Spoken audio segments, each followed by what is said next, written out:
King Charles has been warned that he may face calls to pay compensations, as the monarch supports a study digging into the history of the royal family's ties to the slave trade.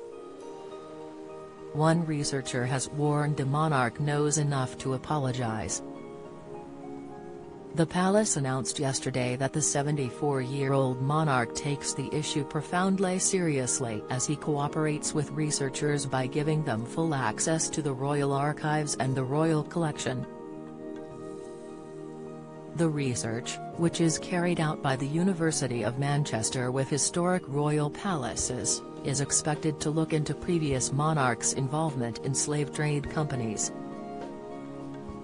These are set to include the Royal African Company and its deputy governor, Edward Colston, whose statue was thrown into Bristol Harbour by protesters in 2020. The research and the King's support was lauded by many, however, some have expressed concerns it may launch calls for the palace to pay reparations for their involvement in the slave trade and colonialism. Last night, Caribbean campaigners called for fresh talks about reparations. Speaking to the Daily Mail, Arlie Gill, of the National Reparations Commission of Grenada, said, "The royal family must make repair and atonement for the people and societies that would have suffered because of their involvement in the slave trade.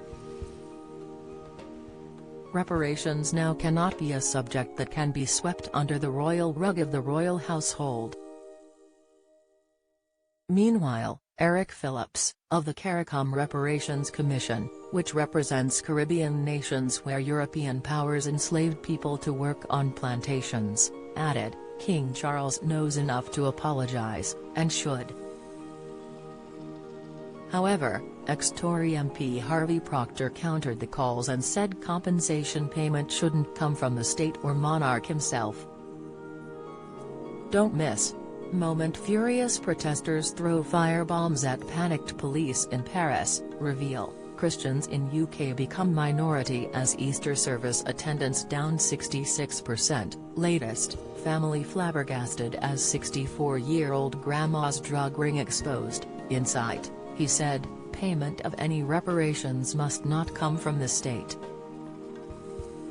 Otherwise, we should sue the French for the damage caused by the Norman conquest in 1066 and similar to the USA for the price of the tea lost in Boston Harbor. Historian Rafe Hadelman-Ku told GB News, only 3% of the British economy in around 1770 had any relation to the slave trade. So this myth that we hear a lot in this country now that the empire, the Industrial Revolution, and the monarchy's wealth was built on slavery is absolute nonsense. Historian Andrew Roberts added that the current royal family should not be suffering the consequences of former dynasties. He said, there is no justification for blaming Charles III for the actions of Charles II.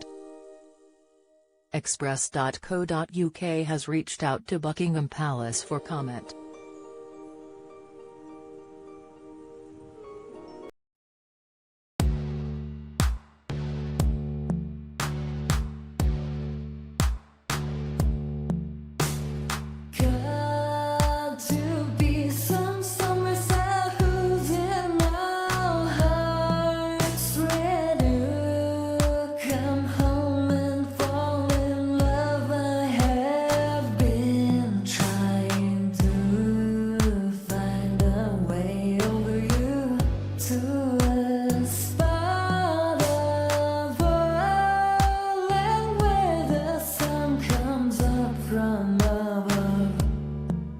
Now